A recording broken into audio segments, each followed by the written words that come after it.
Hi everyone.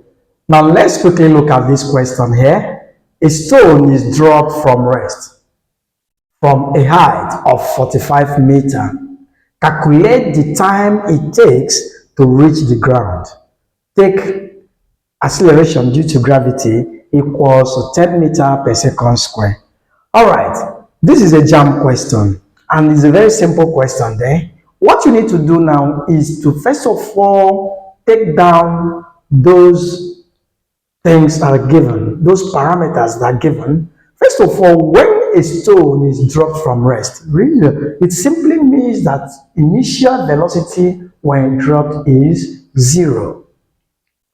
And they mention height as 45 meter, height as what? 45 meter. They say we should calculate time. They say we should calculate time, which is what? T. This is what they ask us to calculate, and they give us G as what? 10 meter per second square. When you see this now, the one thing about physics is that when the parameter is given to you, you begin to think on which formula am I going to use, on which equation am I going to use to solve this question. This is motion. Are you getting it? And we have equation of motion, accelerated motion. Okay. The first one will tell you that you can just say that v is equals to u plus at. Understand?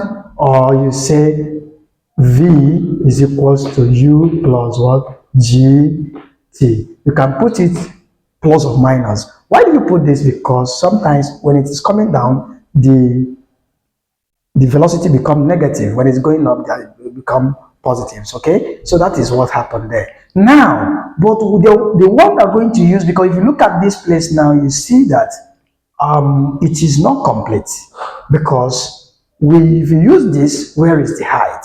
Okay, so the one that is suitable for this equation is this. You can put h, height is equal to ut plus 1/2, okay, gt square. I don't know whether you know where this equation is coming from. This equation is one of the equation of accelerated motion.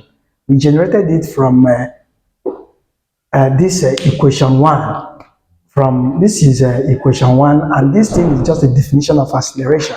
Okay, so now if you take the square of both sides, you can get this. Okay, so this is where this is coming from. Now they gave us, we're going to use this. H is 45. We now say 45 equal to u is already 0, and 0 times t is 0, plus half g is 10, and t is what we are looking for. Remember, I can cancel this with this to have 5. So what I'm going to have is 45 is equals to 5t squared. Okay, because 0 times t is already 0. Okay, divide both sides by 5. Okay, cancel here. You have what? 9. This implies that t squared is equal to 9. Okay, taking the square root of both sides so that the square will go away. Okay, so what you're going to have is t is equals to square root of 9. We're going to put it plus 3 because of it's already at rest. Okay, this is 3 seconds. Bye.